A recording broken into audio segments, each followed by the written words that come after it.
Bonjour, c'est un plaisir de vous retrouver. Enfin, un plaisir, ça dépend, parce qu'aujourd'hui, on va parler d'infection urinaire, de cystite. C'est le genre de choses, ceux qui l'ont vécu, ceux et celles qui l'ont vécu s'en souviennent parfaitement. Et il y a même des personnes pour qui c'est chronique, ça revient régulièrement. Et c'est une infection qui est particulièrement douloureuse, pénible. Pour les hommes, on dit qu'on pisse des lames de rasoir. Pour avoir eu des infections urinaires quand j'étais jeune, des infections urinaires à répétition, je peux confirmer que ça ressemble quelque part à ça. Alors, qu'est-ce que c'est qu'une infection urinaire, une cystite, hein? Vous savez, j'aime bien revenir à la physiologie. L'infection urinaire, c'est un développement bactérien et une inflammation, les deux étant concomitants, au niveau du système urinaire. Alors, la vessie, le canal urinaire en particulier, mais ça peut être aussi au niveau de l'urétère, et même, ça peut remonter jusqu'au rein. Alors, on va parler de cystite, on va parler de néphrite, hein, il va y avoir différentes terminologies. Globalement, quand même, soyons d'accord, c'est une affection systémique du système urinaire. Systémique, ça veut dire qu'il ne va pas y avoir simplement la vessie qui est touchée, mais c'est tout l'ensemble du système qui est touché, avec phénomène de prolifération bactérienne et inflammation. Alors, je vais vous proposer deux histoires, hein, parce qu'il faut bien se raconter des histoires pour essayer de comprendre un petit peu ce qui se passe. Première histoire, première hypothèse. Bon, ton corps, globalement, il n'est pas génialement foutu et ça lui arrive de dysfonctionner ou de ne pas être à la hauteur, généralement. Et puis, il peut se trouver que des bactéries perverses, hein, qu'on appelle Escherichia coli en particulier, eh bien, viennent se répandre au niveau de ton système urinaire. Hein, elles provoquent de l'inflammation et elles provoquent toutes ces douleurs. Alors, comme Escherichia coli est responsable de l'inflammation, comme Escherichia coli est responsable des douleurs que tu éprouves, et comme ton corps n'est absolument pas à la hauteur pour les juguler, eh ben, la seule solution qui te reste, c'est de détruire Escherichia coli. Et pour ça, on a inventé une classe de médicaments qu'on appelle les antibiotiques.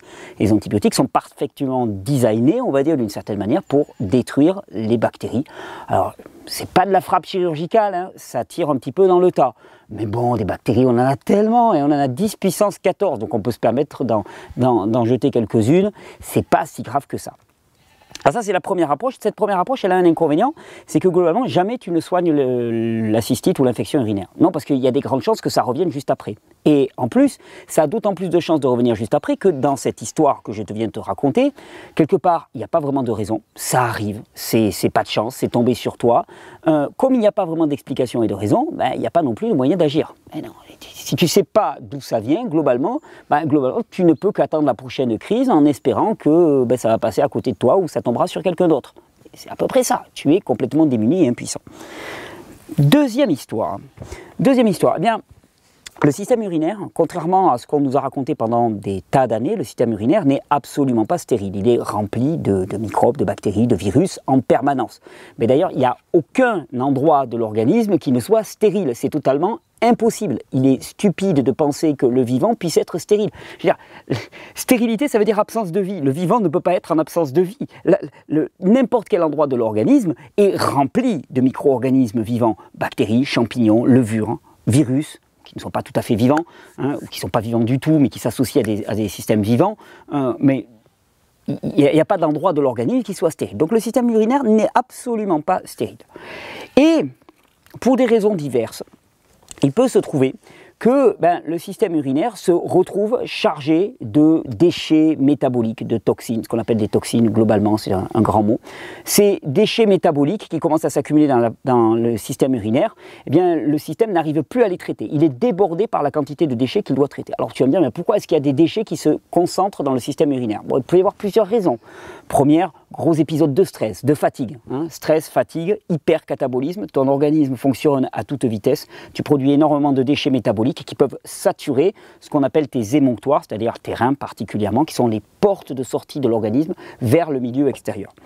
Autre possibilité, tu as ponctuellement ou pas ponctuellement une alimentation qui est chargée de produits qui sont inappropriés à la consommation humaine.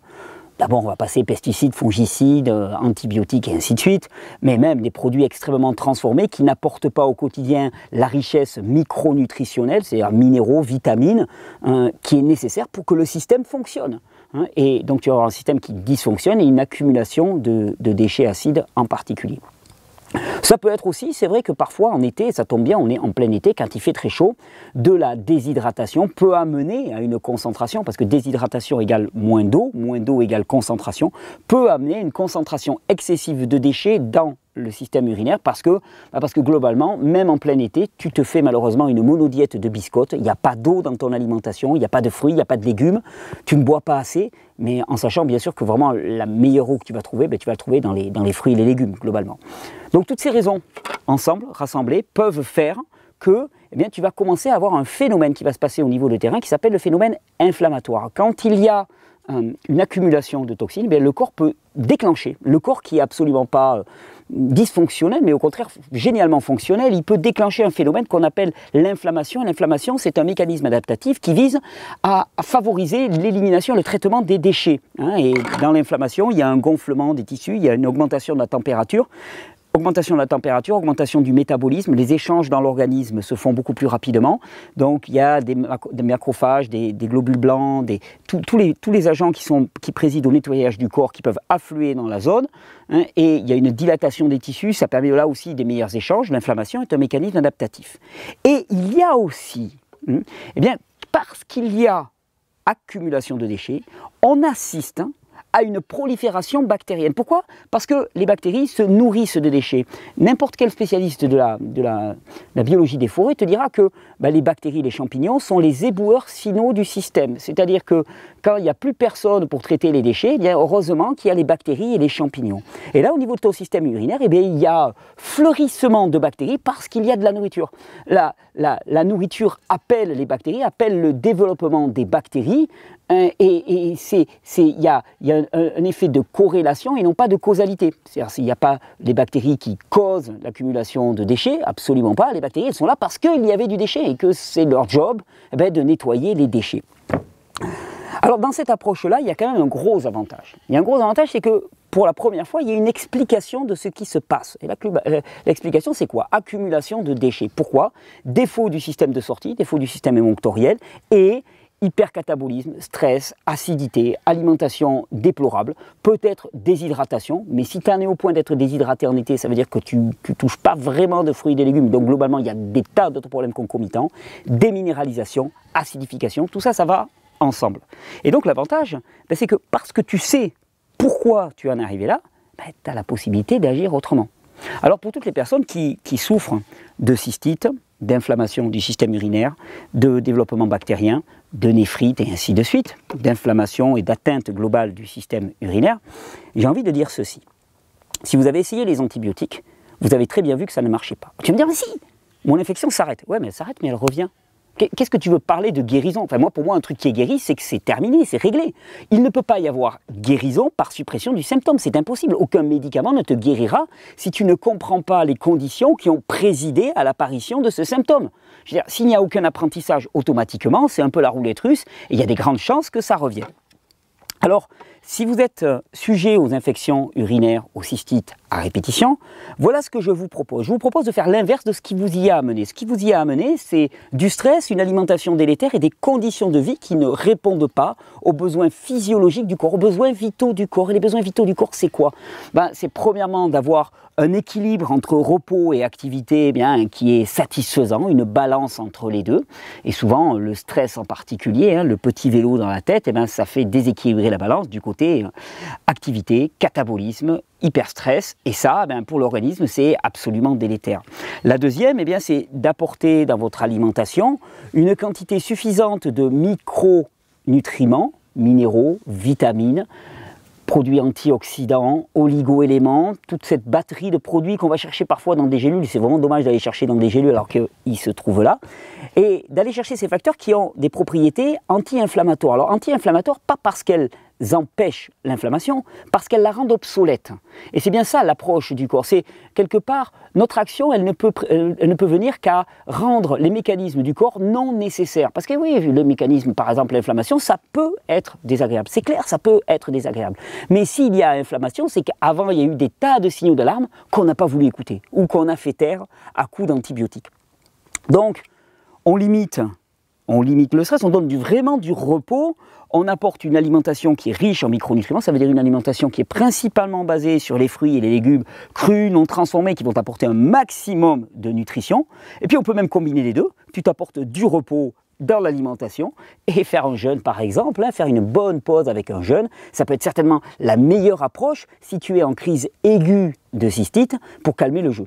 Et je fais le pari qu'en 2-3 jours de jeûne maximum, tout est définitivement réglé. Et surtout, si après ça tu adoptes une hygiène de vie dans laquelle bien, il y a une part satisfaisante qui est donnée à une alimentation de qualité en termes micronutritionnels, qu'il y a une part satisfaisante aussi qui est faite au repos et à la quiétude, il y a des grandes chances que ça ne revienne plus. Et là, pour le coup, tu seras guéri.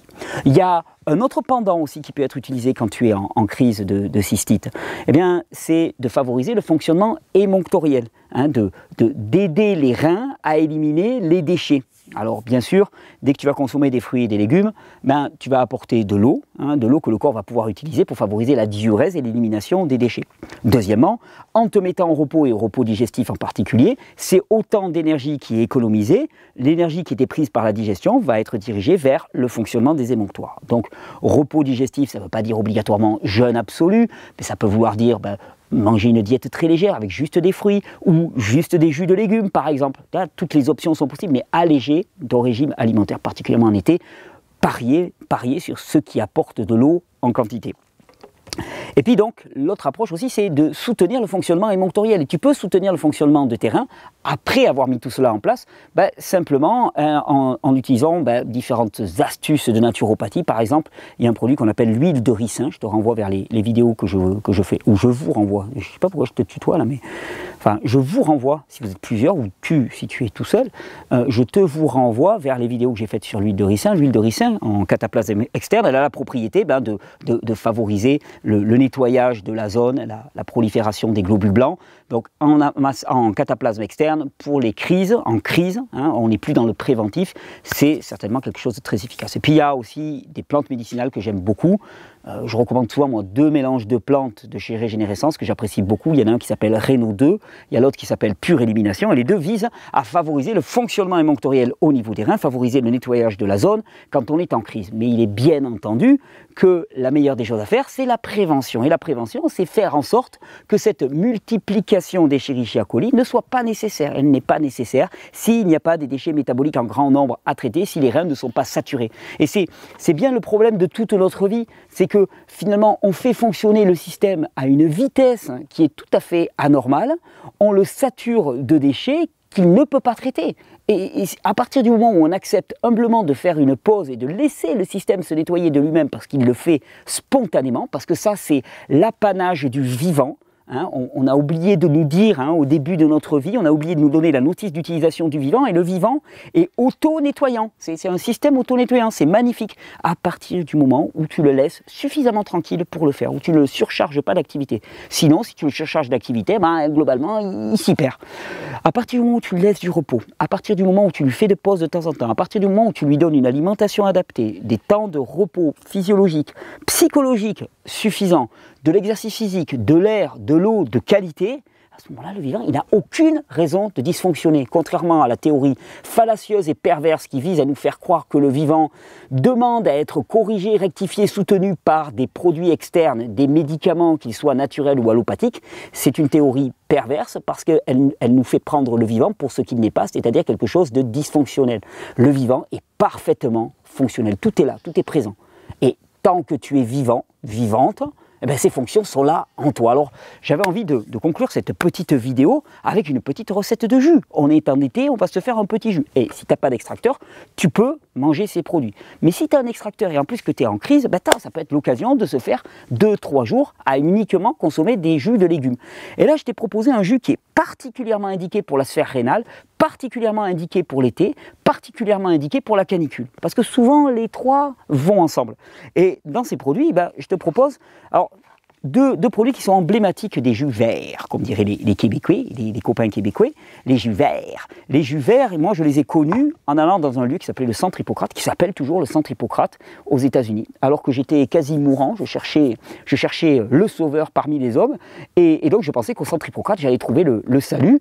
Et bon, j'ai pas trouvé le salut, mais par contre, j'y ai trouvé un jus vert qu'ils affectionnaient particulièrement, qui était composé de concombre et de céleri branche. Et l'équilibre entre les deux est exceptionnel parce que le céleri branche est chargé de minéraux, très chargé de minéraux. Vous le sentez quand vous le croquez, vous sentez ce goût très très fort, cette richesse minérale, et en particulier de sodium. Et le sodium va favoriser la fixation de l'eau dans l'organisme. Ça va réhydrater en profondeur vos tissus, vos organes et vos cellules. Le concombre, lui, apporte une surabondance de minéraux. Et souvent, on a tendance à considérer le concombre comme de la flotte, si vous pouvez me passer l'expression. Le reste, c'est que de la flotte. Si tu regardes la composition micronutritionnelle du concombre, alors c'est certain qu'au niveau macronutritionnel, il n'y a pas beaucoup de calories, il n'y a pas beaucoup de sucre, il n'y a pas beaucoup de graisse, il n'y a pas beaucoup de protéines. Mais au niveau micronutritionnel, c'est une véritable bombe. Et là-bas, il faisait régulièrement, comme jus de base, concombre, céleri. En plus, en été, ça a l'avantage d'être un jus qui est rafraîchissant. Le céleri est hypotenseur, donc ça va avoir tendance à faire baisser la tension, à refroidir le corps. Quand c'est la pleine canicule, c'est absolument idéal. Et à côté de ça, je rajoute... Alors vous allez me dire, mais tu fais toujours des jus avec de la pastèque en été. Ben ouais, parce qu'il y a de la pastèque en été et que c'est le moment d'en profiter. Et qu'en plus, la pastèque, non seulement elle a une chair absolument délicieuse, mais en plus... elle a une peau qui contient énormément de micronutriments et en particulier un élément qu'on appelle la citruline. Et la citruline est extrêmement intéressante parce qu'elle favorise le fonctionnement des néphrons, du rein, et elle améliore la filtration rénale. Donc avec de la pastèque, du jus de pastèque, particulièrement si tu rajoutes la peau, tu as certainement la meilleure formule pour régénérer tes reins en été. Alors on va faire un petit jus tranquille. On va prendre 2 branches de céleri branche. Si vous n'avez pas l'habitude du céleri branche, allez-y tout doux au début. Et peut-être, regardez, vous faites comme moi, vous ne mettez pas les feuilles qui sont assez fortes. Et les feuilles, par exemple, vous pouvez les mettre à sécher. Vous les mettez à sécher, soit vous avez un déshydrateur, soit vous les mettez dans une cagette. Vous les mettez à sécher et après vous les passez au moulin à café. Et vous allez voir, vous allez vous faire du sel de céleri. Alors après, quand vous le passez à l'extracteur, si vous prenez un vertical comme ça, ce vertical est l'extracteur qui va réconcilier avec les verticaux, parce qu'il marche très bien, mais quand même, pour les choses vertes, il vaut mieux quand même, pour les produits verts, il vaut mieux quand même couper en petits tronçons. Donc vous coupez vos 2 branches de céleri, commencez tout doux avec le céleri parce que le goût est très très fort. Un petit concombre, alors lui, on n'a pas trop à s'embêter, dans un extracteur vertical, ça va marcher tout seul. On le coupe en 4 pour la forme, allez hop, on fait des petites languettes, comme ça passera encore mieux. Et puis il doit bien avoir un petit bout de gingembre qui traîne dans le coin. Alors un petit bout de gingembre. Un petit bout de gingembre qui traîne dans le coin. Alors le gingembre, vous allez me dire pourquoi? C'est rafraîchissant, ça tonifie tous les organes, ça favorise l'élimination. C'est bon, mangez-en, c'est tout, j'ai pas d'autre argument. Et après on rajoute un peu de curcuma. Curcuma, vous voyez la couleur, hyper chargé en principe anti-inflammatoire, antioxydant. Quand il y a de l'inflammation, c'est très très bienvenu. On se fait un petit jus, une tranche de pastèque. Tiens toi, il y a Pépite qui s'invite, elle doit avoir chaud, elle veut un jus. Je sais pas si vous la voyez à la caméra.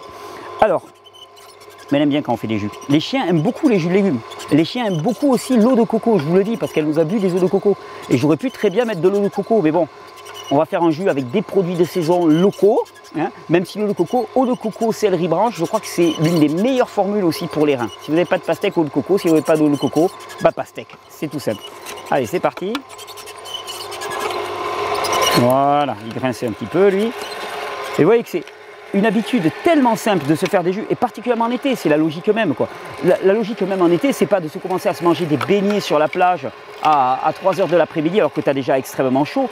Je veux dire, globalement, si tu veux te rafraîchir, il faut du déconcentré. Plus c'est concentré, plus ça chauffe l'organisme. Donc en hiver, bon, te faire des produits un petit peu concentrés, gras, concentrés, salés, oui, évidemment. En été, tu vas plutôt t'orienter vers du fluide, hein, vers de l'aqueux, vers du dilué, vers du sucré, et ça tombe bien parce qu'il y a plein de produits sucrés en été. Et les passer en jus, je trouve que c'est un super moyen alors de rajouter un petit peu de céleri, qui est, beaucoup de gens n'apprécient pas le céleri à croquer comme ça ou n'en ont pas l'habitude. Ben là, on avait mis du gingembre ou pas? Je ne me souviens plus. Bon, sinon il sera bien gingembré. Passer le céleri comme ça, c'est un formidable moyen de rajouter. Souvent on me dit, oui, non mais alors attends, mais alors à ce moment-là, si on prend tous les produits en jus, on n'a plus de fibres dans notre alimentation. Mais je ne te dis pas de faire que des jus. ponctuellement, pendant 2-3 jours, tu peux te faire une cure de jus, ça te fera le plus grand bien en été. Si tu n'as jamais tenté, c'est certainement le moment de le faire en vacances. Ça sera une préparation à une phase de jeûne peut-être, mais il n'est pas question de se nourrir que de jus, il est question de rajouter des jus dans son alimentation, et les jus apportant un surplus de micronutriments, surplus qui fait cruellement défaut à notre époque. Allez hop, on finit tranquillement notre jus, vous voyez, ça descend tout seul, en plus il y a 2 goulottes, bon. Il n'y a rien à faire. C'est juste que la pastèque, là j'aurais pu la couper un peu plus petite. Si je l'avais coupée petite, elle serait descendue toute seule. C'est vraiment une habitude à avoir, hein, tous les matins, tous les jours, se faire le petit jus.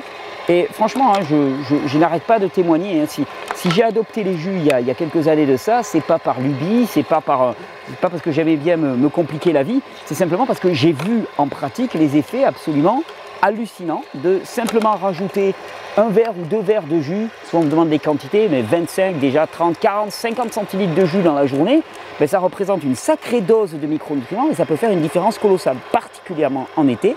Quand on parle de déshydratation, ben là en été, t'as tout bon. On aurait pu mettre du persil aussi, mais le persil a un goût un petit peu fort. Regardez ça, hop, on ouvre.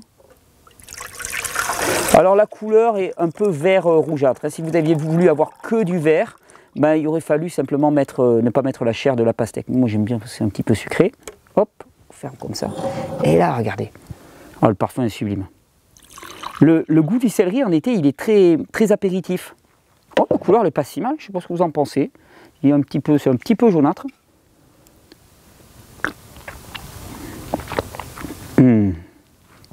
Excellent. Excellent, excellent. J'avais dû mettre déjà du gingembre parce qu'il est costaud en gingembre. Voilà, vraiment, je vous dis, bon, si vous n'avez pas l'habitude du céleri, allez-y doucement sur le céleri. Mais à part ça, ben, c'est un moyen formidable hein, d'apporter à votre corps l'eau, les micronutriments et du repos. Parce que finalement, quand tu bois un jus, ben, c'est autant que tu ne manges pas. Et quand tu ne manges pas, tu mets ton système au repos digestif. Alors, il ne s'agit pas de tomber dans l'anorexie, on est d'accord. Mais globalement, on est loin d'être dans l'excès de ne pas manger dans notre société. Au contraire, on mange tout le temps, change jamais de pause. Déjà, se faire un petit jus, c'est faire une petite pause pour le système digestif et il appréciera. Et je vous souhaite une bonne régénération. Je vous souhaite surtout de enfin pouvoir agir efficacement sur les cystites et les infections du système urinaire et pouvoir mettre ça derrière vous, les soigner et guérir enfin. Et bonne régénération. Petit clap de fin. C'est terminé. Page de pub. Donc maintenant tu peux arrêter. Si les pages de pub t'énervent, moi je ne les mets pas en début de vidéo, je les mets en fin de vidéo. Je suis président d'une association qui s'appelle l'association Régénère. Et donc en tant que président, j'ai à cœur de promouvoir les activités de mon association. C'est normal, tu comprendras. Alors j'avais envie de vous parler des stages. L'association Régénère donne des stages. Il reste des places pour le stage qui va se passer à Paris le dernier week-end de septembre. Méfiez-vous, début septembre, elles vont être toutes parties, je le sais. Donc si vous devez vous inscrire, c'est maintenant que vous devez le faire. Le stage qui se passe ensuite en résidentiel dans les Pyrénées-Orientales début octobre est complet. Il a été complet en moins de 10 heures de temps. Vous avez été hallucinant, ça a été pris d'assaut. Il y a énormément de demandes, on a une immense liste d'attente. Donc tout bientôt, on va annoncer les stages pour 2019. Et il y aura plusieurs stages du type de celui qui va se passer en octobre, qui se passeront toujours pareil au domaine Belric, dans les Pyrénées-Orientales, avec le même programme, avec les mêmes intervenants, parce que je pense qu'on a trouvé une formule qui tranche définitivement avec tout ce qu'on faisait précédemment, qui va vous permettre à la fois d'avoir la théorie, mais surtout une pratique qui va vraiment vous changer la vie définitivement. Donc je vous encourage à aller regarder régulièrement sur le site regenere.org. Pendant le mois d'août, il va y avoir beaucoup moins de vidéos, voire pas de vidéos du tout. On se retrouvera début septembre avec un dossier que je vous promets depuis longtemps, mon enquête sur la vaccination, 8 épisodes que vous allez pouvoir découvrir tout au long du mois de septembre. Donc n'hésitez pas, les stages on va les mettre en ligne pendant cette période, donc n'hésitez pas à aller voir. Il reste des places pour le stage de Paris, pour ceux qui ne peuvent pas se déplacer. Vous avez la possibilité de suivre quand même les cours à distance avec une clé USB qui contient l'essentiel de l'enseignement théorique que je donne dans ces stages. Un téléchargement aussi qui reprend un stage qui se passait avant et qui est encore plus riche que la clé USB qui se destine plus aux thérapeutes et aux gens qui veulent vraiment se spécialiser. En parlant de thérapeute, on m'a demandé beaucoup de renseignements. Oui, il va y avoir une formation spéciale thérapeute. Je l'annoncerai au cours de l'automne. Ça se passera certainement en avril, mai prochain. Ça sera spécifiquement destiné aux médecins, naturopathes, chiropracteurs, ostéopathes, diététiciens, quels qu'ils soient, qui veulent ajouter une dimension de terrain et de prévention dans leur pratique. Et moi, je veux dire, c'est certainement la meilleure des choses à faire si tu veux vraiment amener les gens à la guérison. Ta technique pour traiter l'urgence, l'approche de terrain, et là, tu as une formule qui fait bingo. À part ça, oui, je vous l'avais dit, non, je ne vous l'avais pas dit, je ne sais pas ce que je devais vous dire, mais je ne l'ai pas dit. Donc, bon appétit, beau jus, bon été. N'oubliez pas de vous abonner à cette chaîne, de balancer un petit pouce bleu, ça fera plaisir. Ça permet d'augmenter leur visibilité. Et puis bon, d'aller vous balader chez notre partenaire Régénérescence. Chaque fois que vous achetez chez eux, nous, on a une petite commission qui nous aide à faire ces vidéos, qui nous aide à mettre en action toutes les actions qu'on fait pour vous. Vous verrez par exemple quand vous allez voir la série de vidéos sur les vaccins, sur l'enquête sur la vaccination, vous allez voir que c'est pas rien ce qui a été mis en place pour vous, gratuitement disponible. Vous aurez presque 200 pages de matériel, bibliographique avec toutes les études sur lesquelles je me suis basé. Vous pourrez publier ça comme un livre et le distribuer autour de vous. Vous allez voir, ça a été bien travaillé. Ça, c'est grâce à vous, c'est grâce à votre soutien, c'est grâce à vos dons, c'est grâce aux commissions que nous recevons de Régénérescence qui nous soutiennent énormément. Donc merci à tous et bonne régénération. Et bon jus, il est super celui-là. Il faut juste que je fasse gaffe que le chien ne me le pique pas.